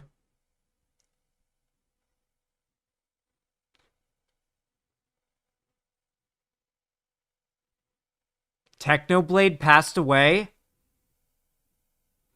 Wait, no. Wait, didn't he have cancer? No. Dude, that's like how many times now? 8? Is that the 8th time? Is that the 8th time? Okay, for those that aren't caught up, I'm sorry if this seems insensitive, but we found out that Technoblade died literally like 6 minutes after it happened, and people have been coming into the stream saying, Zan, do you know that Technoblade died? And every time I've been, for a little bit of levity, I'm like, oh my god, what? What happened? Oh, Technoblade died? And then I play it up. But okay, everyone who's watching now, if anyone else comes in the stream and does it in the future, do not spoil it for them, okay? Let them fall for it. It's funnier if they fall for it. There needs to be a little bit of levity in this situation, okay?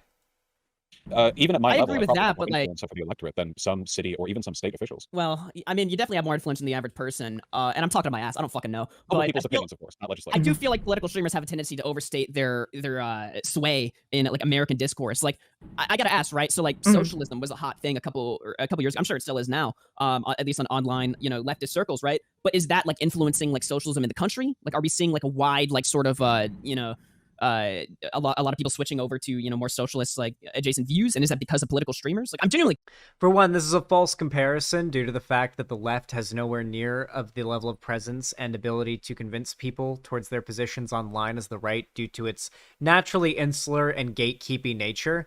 The right specifically builds communities and builds themselves in a way that's meant to suck as many people in as possible and influence the wider world as much as possible. They specifically organize trolling campaigns to make it so that mainstream news outlets have to talk about them. This is just something that's more or less almost unique to the right. Like, you don't see lefties doing the... Like, there was the Kharkiv Kid Finder thing with Vaush. That was kind of a meme. But, like, that didn't actually, I don't think, have much of an effect, nor was it that much intended to. But, like, right-wing people all the time do the whole, like, faking news stories or just doing things to get the attention of the mainstream, to get their message out there, marches and rallies and stuff like that. It's just something the left doesn't do as much or as effectively, so I feel this comparison is false. Regardless, though, I do still think you could argue from this and not have to say it's a false comparison. Yes, AOC literally went on to stream with Hassan on Twitch. Like, absolutely. Twitch streamers are influencing massive amounts of young people, particularly to move to the left. 100%. Yeah, absolutely. The AOC Hassan streamer thing, like the Among Us thing, when AOC played Among Us with Hassan, like that alone should show you enough. curious because I don't know. Keep in mind, the online and in real life left in America was mostly like anti-Iraq war social democrats back in 2012, 13. But once Bernie Sanders became a prominent primary candidate, there was a simultaneous upsurge in radical socialist thought, both in the public space, which moved the Democratic platform leftward, and online. It's kind of a chicken and the egg situation. All I know is that the Republican Party invests hundreds of millions of dollars into online advocacy through people as trivial as YouTubers. Ben Shapiro and Steven Crowder, at the end of the day, are just that. We've all seen those Abby Shapiro ads, so right. they put a lot of funding into that shit. So You can get away with saying Master almost Terp as anything fuck. online, and you can hold people's attention, especially young people, so effectively. Of course, political streamers like myself are always going to overstate the case. I mean, we're nothing if not self-centered, but it is real. you gotta have an ego Yeah. for this job. So Yeah. here's True. here's the deal. All right, getting back to the topic though. Yeah. My concern with you, Keffals, is I feel like it is difficult to tell when you're gonna go scorch earth on somebody and when you're not. Because every time somebody argues with you, and myself included, Yeah. when I argue with you, I have to worry, like, is this person going to forward my shit to journalists? Are they going to campaign for my Twitter or YouTube to get banned? Like, what are they going to do? Okay, I don't know. do want to know when is besides like what happened with Destiny, give me an example of a time where I tried to like actively get someone banned. Well, I don't know, but to be fair, I don't follow you that much. Yeah. But also, the Destiny thing was a couple months ago, so That's it's still true. fresh on the table, right? I just don't know, like, what is in your playing card here? Because I'm talking to you right now, and you seem more reasonable. You're even saying, like, I don't know if I would have gone on Scorched Earth as I did back then. Oh yeah, because like What warrants going Scorched Earth versus, like, not? I mean like I would still like if I'm honest, I think I still would go scorched earth on someone if I think like the situation is just like untenable and they're using their platform to actively hurt people in the real world. Uh-huh. And that's it. The only thing, like the thing that I really came away from that situation with was that I need to learn that sometimes people are just going to talk shit about me and people are going to be fucking idiots and I just have to like accept that. It's the internet. I just wasn't used to it, and the amount of like attention and hate towards me hasn't really stopped. It's just I'm kind of used to it. I wasn't. Now you Yeah. got 10,000 smaggle-daggles in your comments, you know? That's more or less what it is. Like, the hate never really goes away or simmers down, really. You just kind of get used to it, and it becomes your new baseline of, like, how much hate you're getting and how canceled you are, and, like, how much people dislike you. And then it's a matter of, did you do something that made that go even further into the dislike area? Like, that's the reality of being a Twitch streamer. It's just nonstop. People are always hating you. You will never, ever be able to make everyone happy. It is simply impossible. You shouldn't even try. Don't even consider trying to make everyone happy. It's just not possible. Find your group, find who is going to watch your content, find who is going to be your fan base, and make content for them. You can't make everyone happy. People are going to hate you. I to my world. didn't know who that guy was. He's a funny guy. He's my friend, but he's Yeah. a nutcase. Actually, I have a question, if I may. What's up? Augie, if I'm curious, one of the big things people worry about online is losing their platform. I know why, of course, right? Especially me. Yes, I can see why. I'm not at all surprised that it's something that often comes to your mind. with situations like this. But I have to ask, at what point do you think it's acceptable to go the whole deplatforming route? So there are some obvious examples. Like, for example, if you found there was a YouTuber who was using their platform to groom children and, blah, blah, blah. Yes. So that, you can do whatever. But what if there was a, let's say an MRA type or like a pickup artist type who was giving men advice for how to like get girls that basically amounted to rape? Like, ply them with alcohol. If you get them to a place where they don't have like a drive home, if they say they need to go, like distract them, like don't listen to them unless they explicitly say no. And if they do, like pretend not to hear, like that kind of stuff. Like, Holy shit. in situations like Vaush just did a very good job of explaining how to rape a woman. Jesus. could you go and look at a channel like that and go like, I'm memeing, but thought that was funny. yeah, I genuinely don't give a fuck if this person gets banned off the internet, Now, to be fair, that is most pickup artist videos. Oh my god, this game is fucking big. I have to play this game on stream at some point. Jesus. If somebody's advocating for rape, then probably, yeah. I mean, I have a pretty open door policy when it comes to speech. Obviously, there are exceptions, like pedophiles, for instance, they should go. As well as, I would probably say, like, advocating violence, because, some crazy nut job could hear that and, fucking, like, blow up a school or something. So the problem is that most conservative ideology, especially Nazi ideology, is inherently violent. The natural conclusion of their beliefs is inherently violent. They know how to mask it in a more peaceful tone and a peaceful, sort of bit of rhetoric. But how do you think these Nazis want to achieve their goal of an ethno-state? How do you think these neo-Nazis are going to get their white ethno-state if they win? How do you think they want to achieve it? With violence, obviously. They don't come out and say it, though. And for me, it feels as though, like, Augie's definition of advocating for violence is like saying, this piece of shit ought to get the shit beat out of them for being a Nazi, which would obviously be advocating for violence. But then if a Nazi came along and was like, I just believe that America needs to have a majority white population, and I think there's a big problem with immigration and with the amount of non-white people here. I think they commit too much crime, and I think that something needs to be done about that. Maybe we need to cut down on immigration and perhaps even engage in deportations. That is more or less exactly what Nick Fuentes has said on his stream. And yet, while I know that Augie is not necessarily friends with Nick Fuentes, he still associates with him and streams on his website. Nick Fuentes, how do you think he'd achieve any of that? How do you think you get that white ethno-state and cut down on immigration and get those immigrants out of there? You think those immigrants are going to want to leave their homes and their country voluntarily? You think black people and brown people and any POC group are just going to want to voluntarily leave America so it can be a white ethno-state? Or leave wherever they are so it can be a white ethno-state? No, it's going to take force and violence. Necessarily. And that is what they want. You know it's what they want because when no one's looking, you hear their language when they talk about minorities, right? They're Nazis for a reason, after all. It's all hatred and, frankly, a lot of internalized self-hatred. Regardless, though, yeah, I don't know. I like Augie, but I feel like he misses sometimes on the political stuff. I don't know, but it has to be a very specific call for violence. Xanderhall, Technoblade is dead. Check his channel. Wait, no way. Wait, is that real? Dovark, is that real? Wait, send a link, Dovark. Are you... Technoblade is dead? What?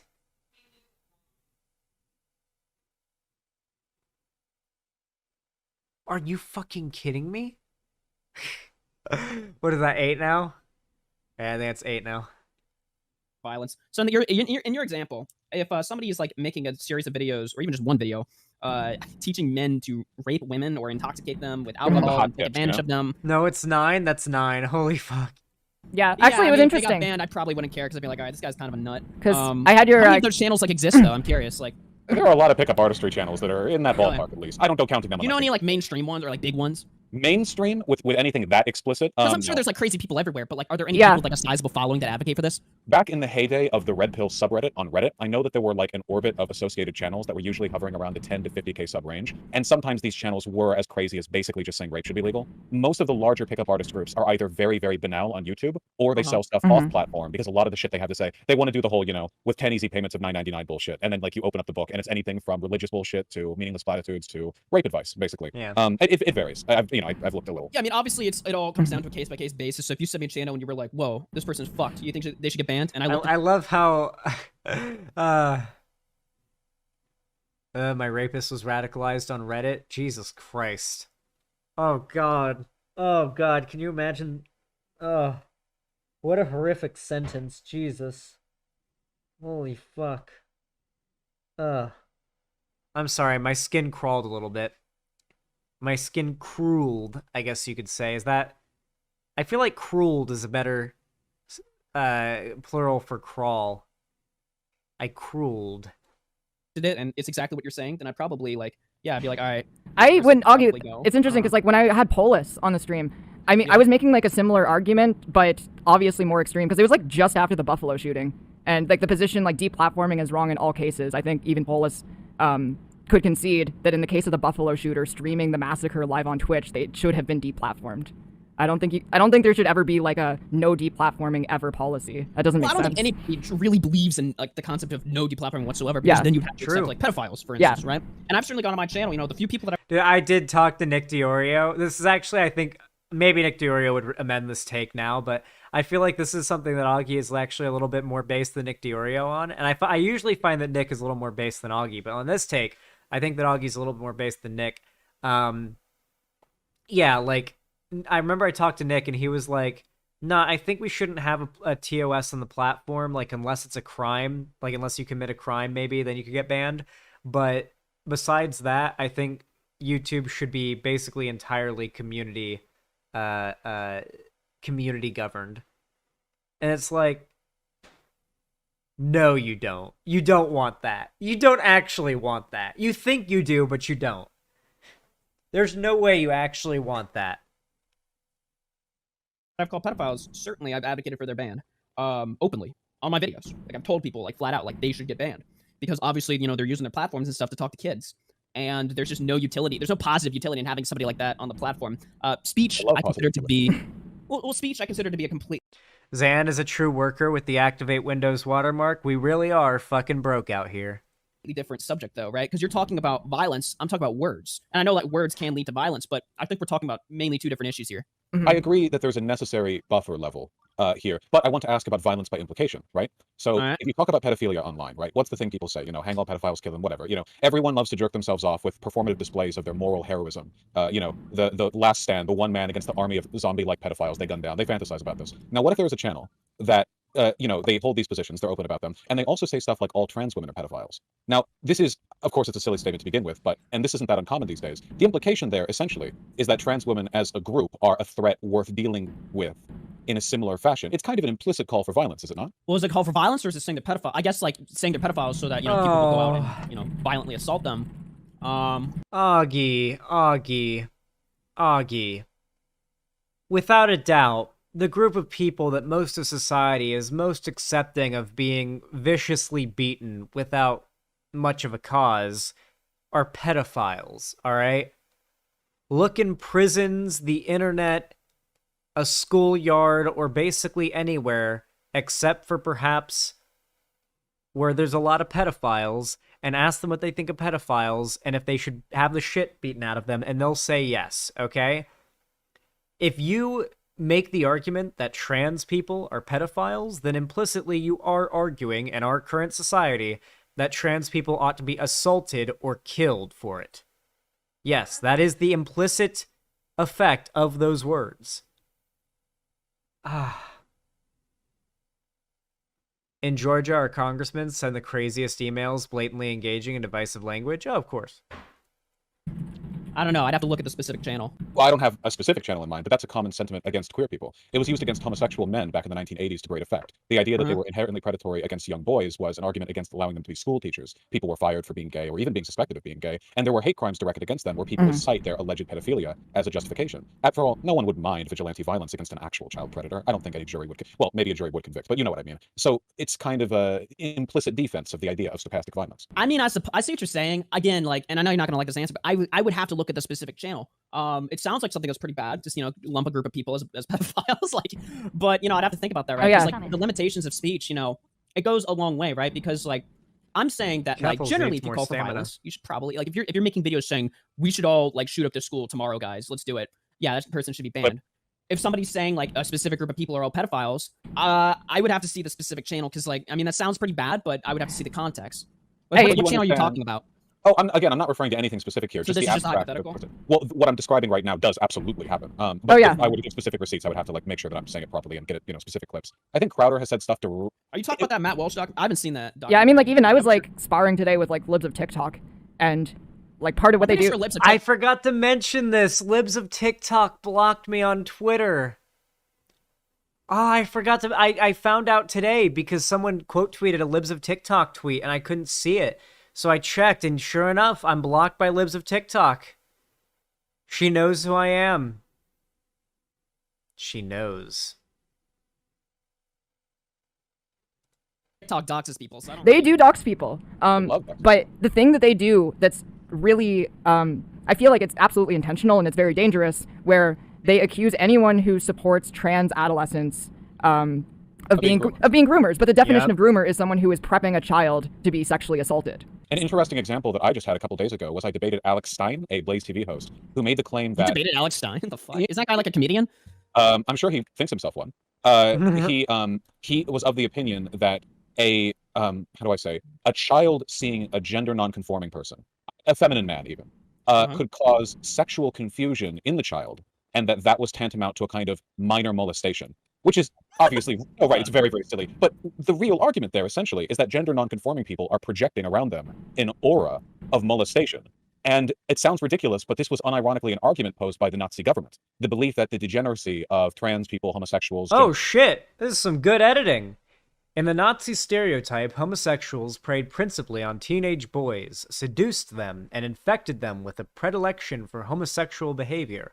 Homosexuality was catching. The literature of the period is full of disease metaphors describing homosexuality as a plague or an epidemic.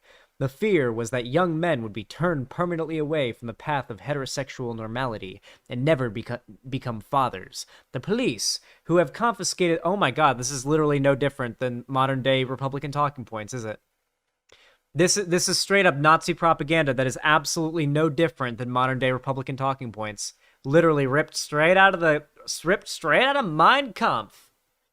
The police, who have confiscated the address book of a single alleged homosexual, then investigated all his acquaintance or on similar suspicions, often believed that they had broken into whole networks of sexual perversion as the net widened with the address books and contacts of others.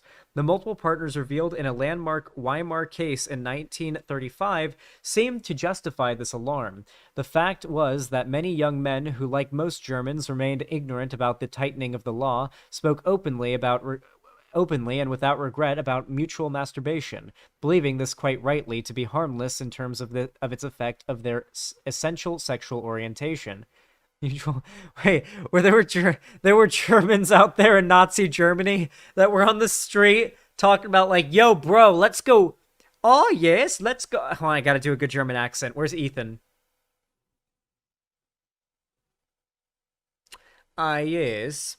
Hold on, I gotta smoke a cigarette in a very evil Nazi way in order to get my German accent. Hold on. Why, yes, Herr Strauss, I was at home the other day when I picked up one of my J.O. crystals. I can't do a German accent. I don't know. You get some German guys out in the street talking in Nazi Germany, loudly discussing their plan to have a J.O. sesh. You know, they're going to just charge their J.O. crystals together in order to power them. And the Nazi police were like, the fuck? You're charging your JOs? I can't do a German accent. I really can't. I almost had it, but I just couldn't. Charging your J... What the fuck? They didn't know it was illegal. That's sad. Non-conforming people was a kind of social contagion that infected young people with unnatural beliefs. And that was one of the justifications listed when the SS started going door to door and rounding them up. Often the greatest acts of violence perpetrated by governments are not predicated by specific calls for specific acts of violence against specific areas, but rather general statements of dehumanization against groups, when the dehumanization is then used as a pretext for state violence. It's just something that we think about, especially in these times, which might be why the lefties are sometimes a bit more knee-jerk then you might think reasonable. Well, this conversation has definitely gone to quite a different place than. Sorry, I apologize. I mean, it's interesting. I think it's an important conversation to have too, because I think Augie, that's like the core of it, though. That's really is the core of it. We have to have that conversation. Like, that really is the core of this discussion, if we're really getting down to it.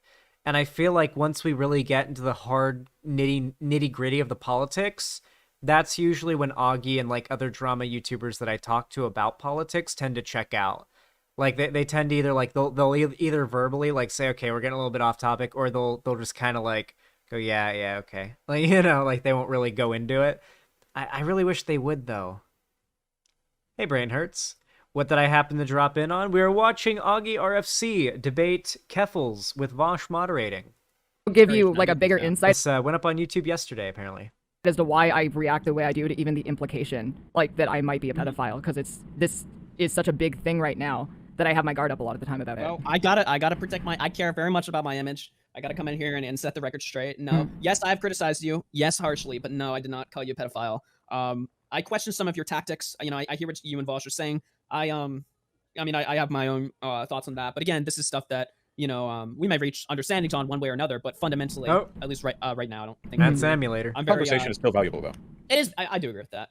But is there anything else y'all want to talk about? Because I'm not trying to like fucking bounce or anything, but I just got back from a trip, so I'm. Oh yeah, didn't you just get back from VidCon? Hey, after this, we're watching Da Boys, pal. I literally just got back like an hour ago, and I saw Smaggle come on the stream, and I heard all that, and then you were saying you want to bring me on, so I was like, fuck it, why not? I've been trying to get a conversation with you for a while now. Yeah, I was kind of I was kind of bail for like $500. Like, yeah. Gotta get that money. It's true. Well, it was for charity, but yeah. Bro, imagine if Twitter had a voice tweet function where literally all it was like you pressed a button and it just played the audio. But like it worked well and it was easy and it was convenient or something. And like if you had a thought or a disagreement, you could actually fully voice it with voice. Imagine how much less shit Twitter would be if you could just have tone be part of your tweet. Like, oh my god, what if when you tweeted something, you could also like read your tweet out into a microphone or into your phone and incorporate like a little audio button. So when you press that audio button, this would also work well for visually impaired people. They press the button and the person who wrote the tweet reads out the tweet. So you actually get tone in the tweet.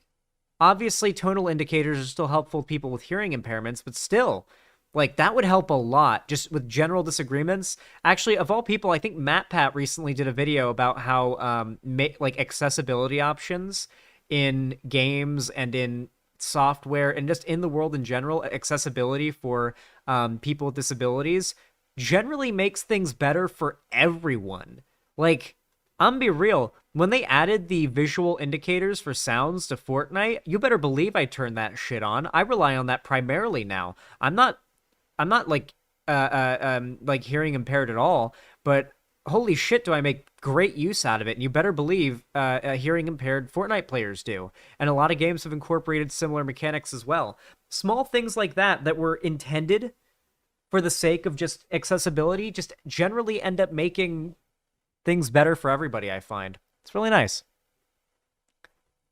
No, fair. Yeah, I don't know. But I'm glad, you know, again, I'm not here to, be your friend or anything, but I do think the conversation is valuable, and I think it's worth having one way or another. Yeah, I mean, that's really all I got. If you have anything else you want to say, let me know, but if not, then I'm gonna bounce.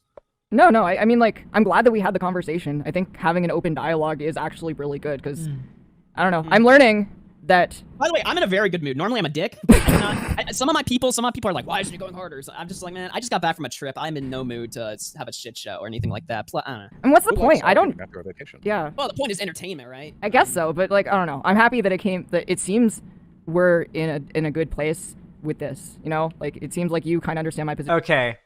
Chat. Do you think Elden Ring might have taken a lot of inspiration from Breath of the Wild, maybe?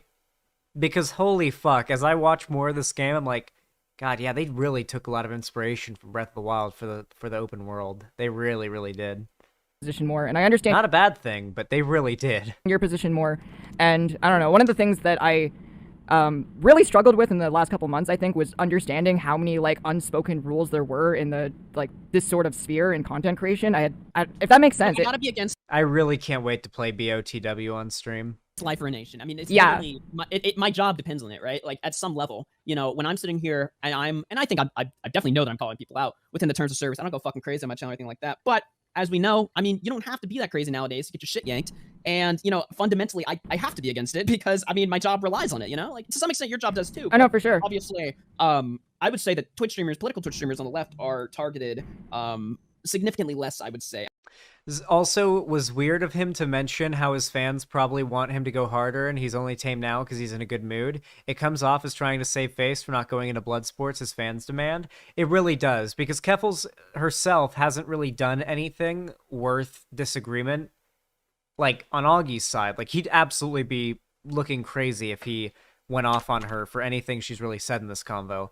However, Augie does have a large amount of his audience that probably are legitimately transphobic and despise Keffals for that reason and do believe she's some predator or something. And so it is, I do kind of get the vibe, and I understand why you'd feel that way, that maybe that was him trying to save face with that part of his audience because they're mad that he's having a chill, productive discussion with Keffals. And I'm not on the right, by the way. I'm a that's not a cop out either. I don't do politics on my channel. Never have.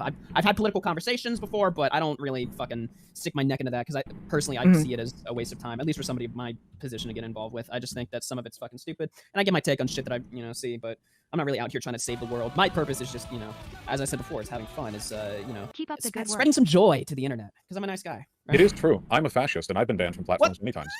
What the fuck? Well, just Twitch. Many right? people are saying this.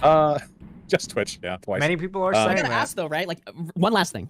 Yes. Okay, because y'all were talking about Twitter and ban evasion stuff. If either of y'all were banned from Twitter, would y'all not ban evade? Good point. Oh, I certainly would ban evade, of course. I would. Yeah. Would. But Twitter does have a uniquely terrible moderation system. It is really incredible. Once you're banned, like, that's it, pretty much. Yeah. Unless Yeah. you're on a list, yeah, you're pretty much safe. Or you're a But- checkmark. I gotta say this, all Yeah. right?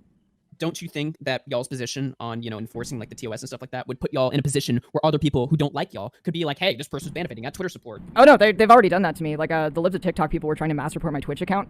It just happens. But you're not ban evading on any of these platforms. I am not ban so- evading. Right. My If y'all- experience... If y'all were in a Keffals position where did you get had banned. to, Off what of would you Twitter, do? though. I would ban evade if I needed to. Unfortunately. My experience is usually that if people hate you, they will take whatever pretext they can to destroy you, no matter what you've done. For example, it's not like the people on poll, That's you true. know, wait on others' behalf. They usually do what they want. I do think there is a degree of reciprocal violence here, but the line is blurrier than a lot of people think. Keffals, for example, might consider it life ruination just to say that to try to help trans youth makes one a groomer. In an extent, that is, you know, trying to smear a person and their ambitions and their advocacy as child abuse. These lines are very blurry. What ruins people's lives isn't always the easiest to determine. But I would ban evade, of course, if I was banned from these platforms. So I have that going, certainly. So you'd have to like eat that. Oh well, some people are. I mean, people are going to tag, you know, Twitter support regardless of what your position is on ban evasion. But I feel like they would do it more, especially people that don't like you. Given that, oh well, Vaush said that, you know, Esli was ban evading, so now that he's ban evading, I'm going to go fuck with him or something. Would you just have to accept that? Like, Well, I think that would be their logic no matter what I do. But keep in mind that there can be good uses of TOS and bad ones, right? So this is what happened after the Nazis were kicked off YouTube in 2020, like Stefan Molyneux and such. There was this big wave of, and they were all violating YouTube TOS, like very clearly, you know. But then in all the responses after, you know, they're like, first they come for us, then they'll come for you. And it's like, well, you could use that argument against anyone or anything. You could say, the pedophiles could say that. They could say, now that you've normalized by like getting people knocked off the platform just because you disagree with us, you're next, you know. And don't get me wrong, that is they technically probably do. well, technically They that's do. true. Yeah, if once you begin the process of enforcing TOS, even against people like pedophiles, it will come around eventually. There Well, will be everybody has a people- different standard for what's good or not. Even pedophiles have a different standard for what's good or not. You know? What I mean? Yeah, unfortunately. I think it's better to argue where the good line is rather than like perceived hypocrisy over whether or not there should be a line at all. Because everyone believes there should be a line. I think it's just, you know, who should or should not be on these platforms. And I mean, you know, whatever. It doesn't mean anything. The companies will kick people off if they stop making the money and advertiser dollars. Oh yeah, no for sure. Sorry, it's very hot here. My brain is slowly cooking in my skull. Yeah. Yeah, I'm gonna bounce out of here, but good talk, y'all. Yeah, thanks for coming on. Thanks for having me. Have a good one. Yeah, thank you for moderating that. That went a lot better than I expected. Well, hey, that was pretty good. Pretty happy with that. I'm glad it was productive. I'm glad it went somewhere agreeable and somewhat productive. I know I got my complaints about some of Augie's takes, some of the things he said, but can't have everything, you know. Gotta let people have their opinions sometimes. I'd be happy to talk with him about it if he wants to. Anyway, though, I'm not too happy about the Keffals ban. I will say I did like seeing some of the memes on Twitter. I thought they were pretty funny. I don't think she's awful or deserved a Twitter ban. I don't even know why she got banned. It was probably for just getting mass reported in general. Probably is how they got her. But no, I actually really like that debate. Can we watch this Keffals out of context compilation? I'm afraid I cannot. We're not a Keffals fan cam channel right now. But I do wish her well and hope that she does not. I hope her Twitch ban isn't permanent. Anyway, if you enjoyed this segment, please consider leaving a like. It helps the channel out a lot. It is not a hollow gesture of support towards my content. It does make YouTube push the channel in the algorithm, so if you liked it, drop a like. And if you want to see more from me and have YouTube actually tell you when I go live or upload a new video, you can subscribe and ring the bell icon to turn on all notifications. And of course, finally, if you want to see more from me online in general, you can follow my social medias, linked down below, Instagram, Twitter, TikTok, and my fan Discord. And finally, if you want to support me financially, you don't need the money for anything else, and you don't know what to do with it, you can always support me financially. I always appreciate it at xanderhall.com/live, or you can support me on YouTube, Twitch, Streamlabs, Stream Elements, or Patreon. With all that said, thank you so much for watching. I really appreciate it. You're very kind, and have a good one.